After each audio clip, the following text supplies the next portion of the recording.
Fort Nelson, Alaska hit different in February. The kind of cold that made your teeth ache and your lungs burn with every breath. Wind that could strip paint off a Humvee and snow that hadn't stopped falling in 3 weeks straight. Most soldiers complained constantly about the conditions, but Kara Dorsey just pulled her kneecap lower and kept walking. At 29, Kara looked more like a librarian than a military medic. Small frame, maybe 5'4" in boots, with thick round glasses that constantly slipped down her nose. Her brown hair was always braided in 2 neat plaits that hung past her shoulders. Everything about her screamed, "Handle with care," which was exactly how everyone treated her. "Morning, Kara," Sergeant Rodriguez would call out as she cleared snow from the landing pad before dawn. "You sure you don't need help with that shovel? Looks heavy for someone your size." She'd just smile, adjust her glasses, and keep working. Never complained, never asked for easier assignments. While other medics rotated shifts, Kara volunteered for the night emergency ward. While others socialized in the rec room, she spent her free time maintaining equipment that wasn't even her responsibility. The old-timers found her endearing. "Sweet little thing," they'd say. Probably never raised her voice in her life. They were protective of her in that patronizing way that made Kara's jaw clench, though she never let it show. What they didn't see were the notebooks she kept. Pages and pages of helicopter engine diagrams, rotor mechanics, flight patterns drawn with the precision of an engineer. Late at night in her bunk, she'd sketch fuel consumption charts and weather pattern analyses by flashlight. One afternoon, the base's flight simulator malfunctioned. The starter cable had corroded, and the maintenance crew was stumped. Kara happened to be walking by when she heard them arguing about the problem. "Excuse me," she said quietly, pushing her glasses up. "Mind if I take a look?" Chief Petty Officer Williams laughed. "Kara, honey, this is electrical work. You'll get shocked." But she was already kneeling by the open panel, her small hands tracing the wiring with surgical precision. Within 10 minutes, she'd identified the problem and bypassed the faulty connection. The simulator hummed to life. Williams stared. "How the hell did you?" "I used to study this stuff," Kara said softly, wiping her hands on her pants. "But I quit halfway through." Nobody asked why. They just assumed she wasn't smart enough to finish, that she'd hit her limit and settled for medical work instead. The truth was buried somewhere in her personnel file, a file nobody had bothered to read in 8 years. Base Commander Lieutenant Colonel Patterson walked by her table in the mess hall one evening. Kara was alone, as usual, sketching flight trajectories on a napkin while picking at her dinner. "Interesting hobby," Patterson said, glancing at her drawings. "Just helps me think, sir," Kara replied, quickly folding the napkin. What she didn't tell him was that every line, every angle, every calculation was textbook perfect. The kind of precision that would make flight instructors weep with pride. At night, when the base grew quiet and most soldiers were asleep, Kara would walk to the hangar. She'd stand next to the UH-60 Black Hawks, running her hands along the fuselage like she was greeting old friends. The night mechanics thought it was cute, the little medic with her helicopter obsession. They had no idea she knew every bolt, every wire, every system in those machines better than they did. Her bunkmate, Private Jessica Torres, asked her once, "Why don't you ever talk about before the Army? Like, where you grew up, what you did?" Kara adjusted her glasses and pulled her blanket higher. "Some things are better left buried, Jess." "But buried doesn't mean forgotten, right?" "No," Kara whispered in the dark. "Forgotten doesn't mean gone." Because when 4 people were dying in a snowstorm and every qualified pilot was stuck in weather delays, the quiet girl with braided hair would prove that some people don't need permission to save lives. They just need the chance. February 5th, 0347 hours. The emergency klaxon cut through the pre-dawn darkness like a scream. Kara jolted awake in her bunk, immediately alert. Around her, other soldiers groaned and rolled over, but she was already pulling on her boots. Level 1 medical emergency meant someone was dying. She ran across the compound, her breath creating white clouds in the -30 air. The operations center was chaos. Radios crackling, officers shouting coordinates, the big situation board already marked with red emergency markers. "What's the situation?" she asked communications specialist Davis. "Bad one," Davis said grimly. "Military ambulance skidded off Forest Service Road 47 about 40 minutes ago. 4 wounded soldiers, 2 critical. Trapped in the vehicle in this blizzard." Kara looked at the weather display. Visibility less than 10 meters. Ice covering everything. Wind gusts up to 60 mph. Where are our pilots? That's the problem. Henderson and Martinez are stuck at the training facility in Fairbanks. Storm grounded all civilian aircraft. Our backup pilots are en route, bud. Won't be here for at least 3 hours. Kara felt her stomach drop. In these conditions, 3 hours might as well be 3 days. She slipped out of the operations center and headed to the maintenance hangar, where she'd been cleaning aircraft windows earlier. The UH-60 she'd been working on sat ready, fueled and prepped for a routine supply run that had been canceled due to weather. Her hands moved automatically, checking fuel levels, inspecting rotor assemblies, testing communications equipment. Everything she'd learned in another life, in a training program she'd never officially completed. "Kara?" Chief Williams appeared behind her. "What are you doing?" She turned, her face calm but determined. "I can fly this helicopter, Chief." Williams blinked. Then he laughed. "Honey, you're a medic. This isn't a video game. 4 people are going to die if we don't get to them in the next hour," she said quietly. "Every qualified pilot is stuck in weather delays. Even if you knew how to fly, which you don't, you're not authorized. You don't have clearance. You're not certified for combat conditions. I know." Kara was already walking toward the operations center. "But they're dying." She pushed through the doors to find Lieutenant Shaw, the operations commander, coordinating with search teams over the radio. "Lieutenant Shaw," she said, "I can fly the helicopter." Shaw looked up from his maps. "Excuse me?" "A UH-60 in hangar. 3. I can fly it to the crash site." The room went quiet. Shaw looked her up and down, taking in her small frame, her thick glasses, her soft-spoken demeanor. Then he smiled like she just told the world's best joke. "Dorsey, you're a backup medic. You don't have any flight clearance. Step aside and let the professionals handle this." Kara didn't argue. She just pushed her glasses up, unwrapped her scarf, and walked quietly toward the door. Shaw called after her. "Where are you going?" She paused. "To do what needs to be done." By the time Shaw realized she wasn't heading back to her bunk, Kara was already at the helicopter, entering her access code into the security panel. K to Civilski 17. The engine fired up. Rotors began spinning. Everyone went silent. The radio crackled. To life with Shaw's furious voice. "Dorsey, shut down that aircraft immediately. You are not authorized."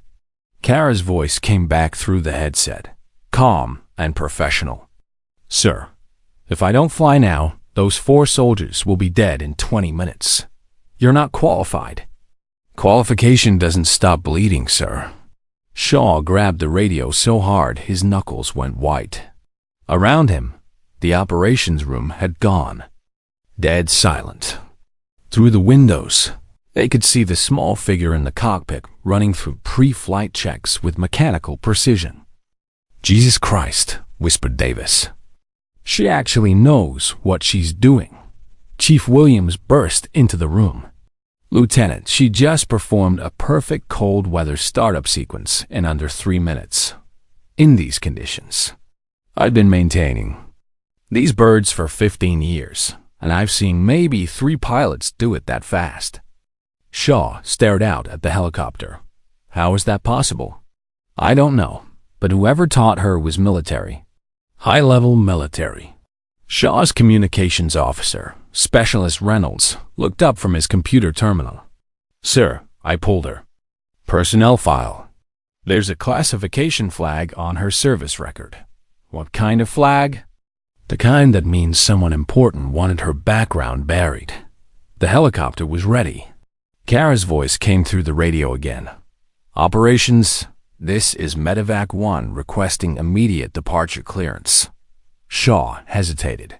His career could end with one wrong decision. But 4 soldiers were dying out there in the snow, and his qualified pilots were hours away. Reynolds looked up again.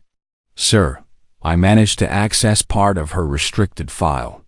Kara Dorsey didn't quit flight training. What? She was the top student in her class. Perfect scores in combat flying, emergency medicine, and high-stress operations. Shaw felt his world tilt. Then, why, until she disobeyed a direct order. Flew an unauthorized rescue mission to save civilians trapped in a flood zone. Saved 17 people, including 3 children. And she was quietly dismissed from the program. Officially for insubordination. Unofficially ... Reynolds paused. Because she embarrassed superior officers who had refused to authorize the rescue. Shaw stared at the file on Reynolds' screen. The classified sections were still blocked, but what he could see painted a picture of the most gifted pilot the Army had ever trained. She was the best they'd ever seen, Reynolds continued. And now she's flying into a Category 4 blizzard to save 4 people she's never met. Without clearance, without backup, without fear. Shaw grabbed his radio. His hands were shaking. Medevac 1, you are cleared for emergency departure. As the UH-60 lifted off into the blizzard, Shaw turned to his communications officer. Pull everything on Dorsey. Every file, every record, every classified document. I want to know who she really is. The helicopter disappeared into the white wall of snow, carrying with it a woman whose past was about to catch up with her present. 20 minutes later, Reynolds returned, his face pale. Sir, you need to see this. The classified file told a different story entirely. Kara Dorsey hadn't been just any flight student. She'd been recruited straight out of civilian flight school for a special operations program. Combat rescue in hostile territories. The kind of flying that required nerves of steel and skills that bordered on supernatural. She'd flown rescue missions in Afghanistan that nobody else would attempt. Saved over 100 lives in 18 months. Until the night she was ordered to abandon a civilian rescue during a Taliban attack. She was told to prioritize military personnel only. Reynolds read. But she disobeyed. Flew into hostile territory and extracted 47 Afghan civilians, including 15 children from a collapsed school. And her commanding officer wrote her up for insubordination. Said she was emotionally compromised and unable to follow orders. He'd already told the media that the civilians were acceptable losses. Shaw understood now. So they buried her, reassigned her to medical support, stripped her flight status, made sure she'd never fly again. Except she just did. Like she never stopped. Kara piloted the UH-60 through snow falling like bullets, wind screaming around the aircraft so violently it shook like it might tear apart. She gripped the controls. With bare hands, she'd forgotten gloves in her rush, but her heart rate remained steady, breathing controlled. No radar, no ground control. She was using acoustic navigation and thermal tracking techniques that were almost extinct in modern aviation. Skills learned in Afghan mountains where GPS signals died, and survival meant reading the landscape like a book written in wind and stone. The wind slammed the helicopter sideways. She dropped her seat lower to reduce wind resistance, switched her left hand to rotor pitch control. In the back of her mind, muscle memory guided her through procedures she hadn't used in 8 years. Her radio crackled with Shaw's voice. "Medevac 1, what's your status?" "5 minutes out from crash coordinates," she replied, her voice steady despite the chaos around her. "Visibility near zero, but I have thermal signatures from the vehicle." Through the storm, she spotted it. The overturned military ambulance, buried up to its windows in snow. No movement. No lights.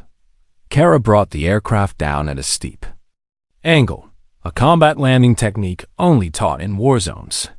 The helicopter touched down 50 meters from the wreckage, rotors still spinning to prevent ice buildup. She hit the door release and jumped into knee-deep snow. Her braids came loose, glasses slipped down her nose, but her eyes never changed. Focused, calm, professional. The first soldier she reached was unconscious. Pulse steady, massive blood loss from a severed artery in his leg.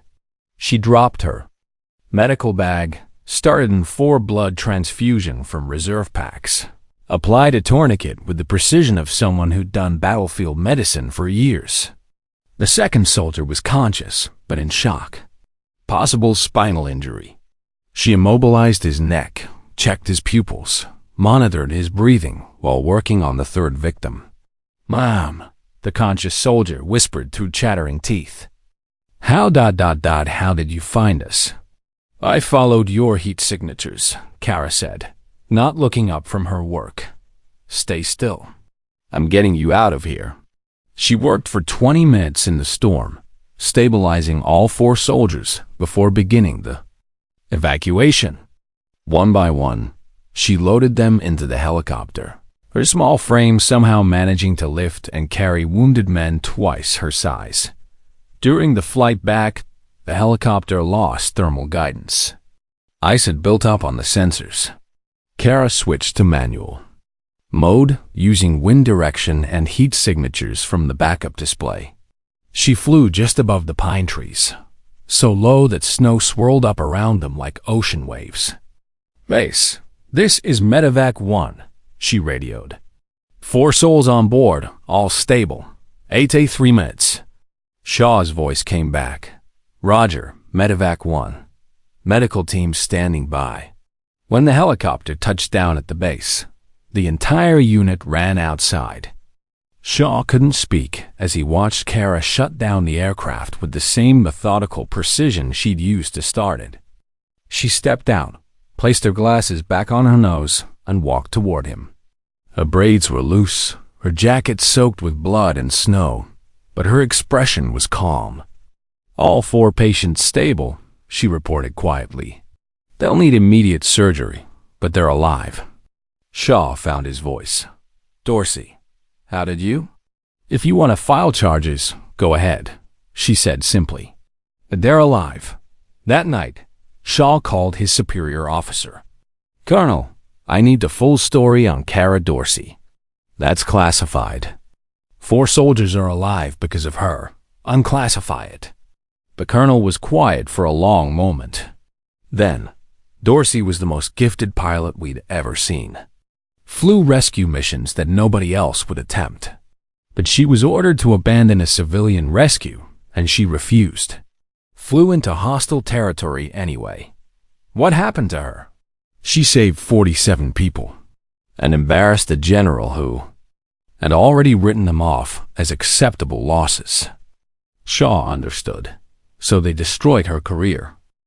Made sure she'd never fly again, except ... She just did.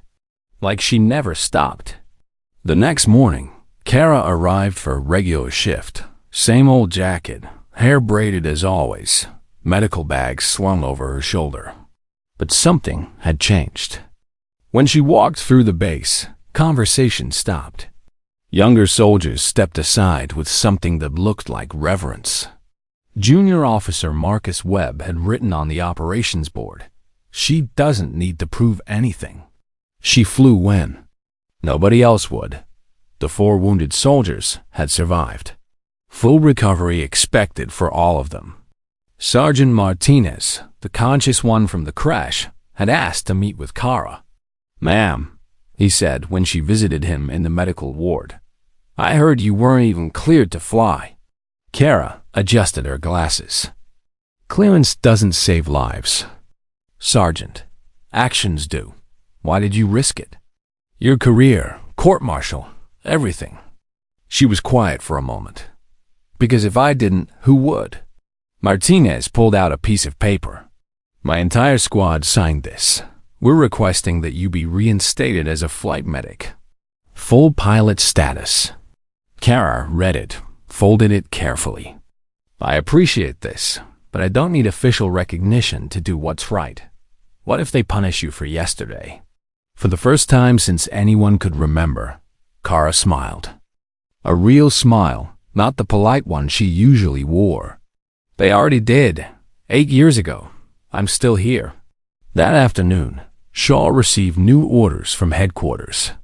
Colonel Patricia Hayes, base commander for the entire region, was flying in personally to review the unauthorized flight incident. Could go either way, Shaw told his staff. Court-martial or commendation. But Shaw had spent the night reading Kara's complete file, the parts that had been declassified after yesterday's events. The picture it painted was of a pilot so skilled, so dedicated to saving lives, that her dismissal from the program looked less like justice and more like bureaucratic revenge. When Colonel Hayes arrived, she asked to speak with Kara privately. "Dorsey," she said, gesturing to a chair in Shaw's office. "I knew a Kara Dorsey in Afghanistan. Best pilot I ever served with." Kara saluted. "Yes, ma'am, that was me." "Whatever happened to that pilot?" "She's here, ma'am, teaching others to fly like her." Hayes smiled. "Where?" Shaw pointed through the window. A UH-60 was practicing low-altitude maneuvers above the training field. "That's her." They watched the helicopter perform flawless emergency landing sequences, precision formations that made experienced pilots look like amateurs by comparison. "She flies like she's dancing with the wind," Hayes observed. "She says flying is just organized falling," Shaw replied. "The trick is knowing when to catch yourself." That evening, when Kara returned from the training flight, Colonel Hayes was waiting. "I remember you, Dorsey," she said. "Yes, ma'am. You haven't changed. Still, flying like your life depends on it." "No, ma'am. Flying like other people's lives depend on it." Hayes smiled. "That's exactly what I mean." She paused. "For what it's worth, that rescue in Kandahar, those 47 civilians, they're all alive because you didn't follow orders." "Yes, ma'am. Good pilots follow orders. Great pilots know when to break them." Kara adjusted her glasses. "I just flew, ma'am. The rest is paperwork." Colonel Hayes pulled a folder from her briefcase. "Speaking of paperwork, I have some documents that need your signature." Kara tensed. Court-martial papers, most likely. 8 years of quiet service ended because she'd done what was right. "You're being transferred to the Elite Air Rescue Squadron," Hayes said. "Full flight status restored. Commendation for extraordinary courage under impossible conditions. And a promotion to Chief Warrant Officer." Kara stared at the papers. "Ma'am, the review board read your complete file. All of it, including the parts that were classified to protect certain officers' reputations." Hayes' voice carried an edge of controlled anger. "Your dismissal from the flight program was politically motivated. This is us fixing a mistake that should never have happened." Shaw watched from across the room. "Will you accept the transfer, Dorsey? Are there people who need saving?" "Always." "Then yes, sir." But the real justice came the next day, when Shaw received another call from headquarters. The general who had ordered Kara's dismissal 8 years ago, General Morrison, was being quietly reassigned to a desk job in logistics. No ceremony, no fanfare. Just a sudden transfer that everyone understood meant his career was effectively over. Seeing someone finally read the after-action reports from Afghanistan, the colonel told Shaw. Turns out Morrison had denied several rescue requests for political reasons. Cost lives. The Dorsey incident was just the tip of the iceberg. Shaw felt a grim satisfaction. What happens now? Now? Dorsey gets to do what she was born to do. And Morrison gets to count staplers for the rest of his career. Word spread quickly through the base. The quiet medic who'd flown into a blizzard wasn't just a hero. She was a decorated combat veteran whose career had been derailed by a corrupt officer. The same officer who's now being held accountable for his actions. Junior officers started requesting transfers to Fort Nelson, hoping to train under Kara. The base commander approved the construction of a new training facility specializing in extreme weather rescue operations. They named it the Dorsey Training Center. Private Torres, Kara's former bunkmate, found her packing her few belongings. "You never told me you were a real pilot," Torres said. "You never asked," Kara replied, folding her old medic uniforms. "Besides, I was a real medic too. Both things can be true. Will you miss this place?" Kara looked around the small room that had been her home for 8 years. "I'll miss the people, but I won't miss hiding who I am." She left her notebook on the desk for the next medic. On the last page, she'd written, "Don't judge people by the noise they make. Judge them by how they keep others alive in silence." 3 months later, Kara stood in the briefing room of the Elite Air Rescue Squadron in Colorado Springs. The walls were covered with photos of successful missions, maps of impossible terrain, and commendations for valor. This was where the military's best rescue pilots came to push the boundaries of what was possible. "Your first mission," said Major Roberts, the squadron commander, "is a training exercise. Civilian hikers trapped on Mount McKinley. Weather conditions are marginal, but it's within acceptable parameters." Kara studied the weather reports. "Sir, these conditions aren't marginal. They're severe. Winds gusting to 70 mph, temperature dropping to -40. Which is why we're sending our best pilot," Roberts said with a slight smile. "Think you can handle it?" For the first time in 8 years, Kara was being asked to do what she did best, with full authority and complete support. "Yes, sir." The mission went flawlessly. Kara extracted 3 stranded climbers from a ledge that other pilots had deemed unreachable. Her technique, a combination of precision flying and tactical medicine, was filmed for training purposes. "That's not standard procedure," observed Captain Lewis, one of the squadron's senior pilots, after watching the footage. "No," agreed Roberts. "It's better than standard." Word of Kara's skills spread throughout the military aviation community. She began receiving requests for consultation on impossible rescues, training seminars for extreme weather flying, and invitations to speak at flight schools. But the most meaningful recognition came from an unexpected source. A letter arrived, forwarded through military channels, postmarked from Afghanistan. It was written in careful English by a man named Ahmad Hassan. "Dear Miss Kara," it read, "You saved my family from the school in Kandahar 8 years ago. My daughter Fatima was only 6 then. She is now 14 and wants to become a pilot like the American woman who flew into danger to save children she had never met. I thought you should know that your courage inspired more than just one rescue. It inspired a life." Kara read the letter 3 times before carefully folding it and placing it in her desk drawer next to her commendation. Major Roberts found her there an hour later, staring out the window at the mountains. "Regrets?" he asked. "No," she said quietly. "I was just thinking about all the people who told me I couldn't fly, that I wasn't qualified, wasn't strong enough, wasn't the right kind of person. And They were wrong about everything except one thing. I'm not the right kind of person to follow orders when people are dying. Roberts nodded. That's exactly why you're here.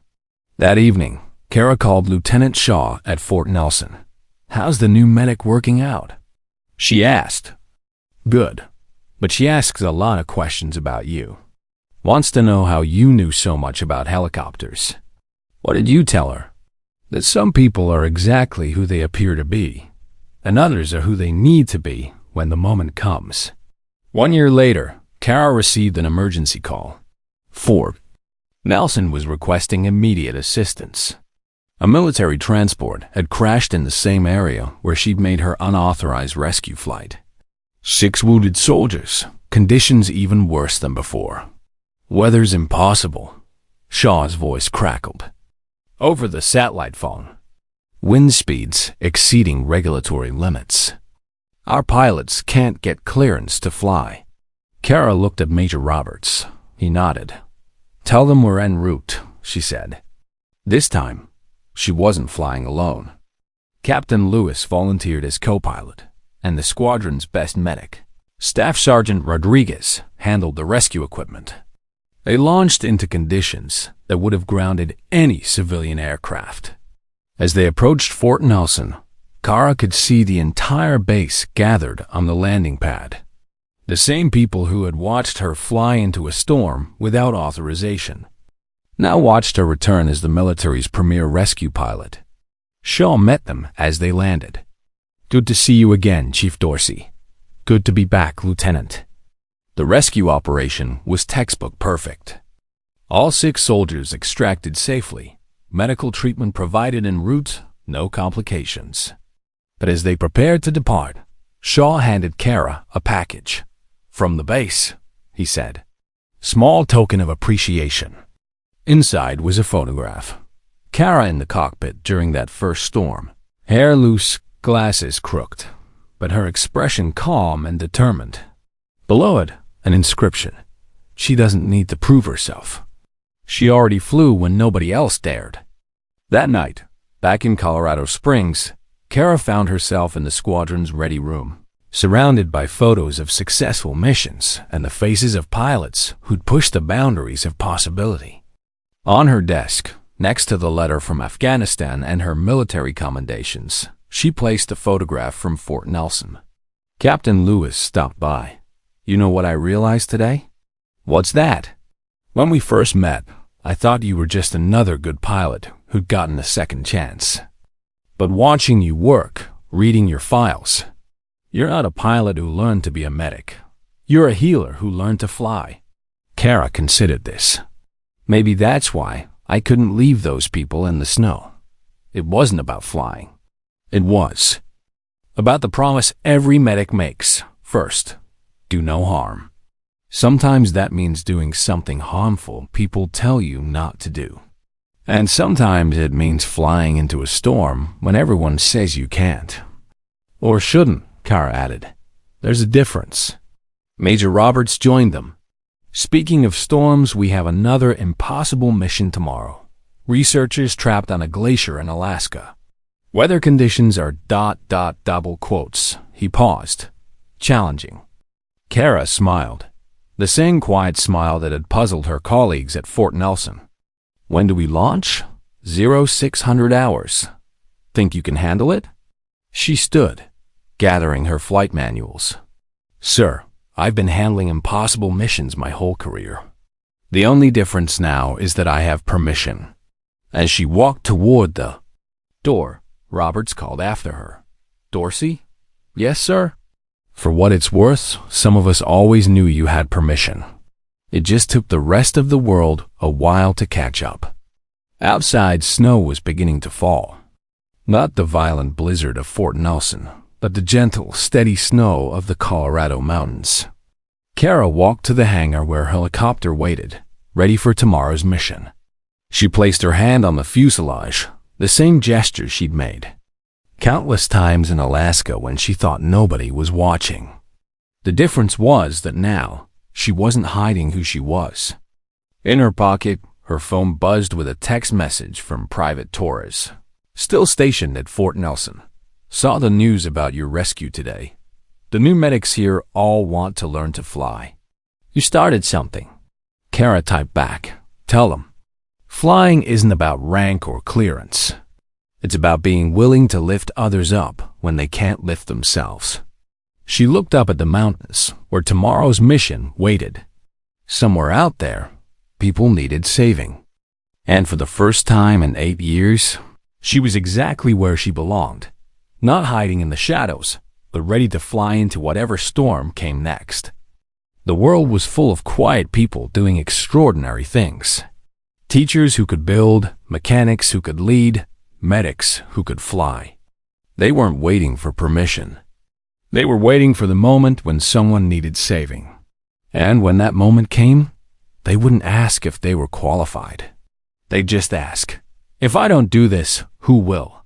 Sometimes the most extraordinary. People are the ones nobody notices until the storm hits, and they're the only ones willing to fly into it. If you enjoyed this story, don't forget to hit the subscribe button and become a part of our Everyday Life Stories community. Where are you watching from? Drop a comment below. We love hearing from our amazing viewers around the world.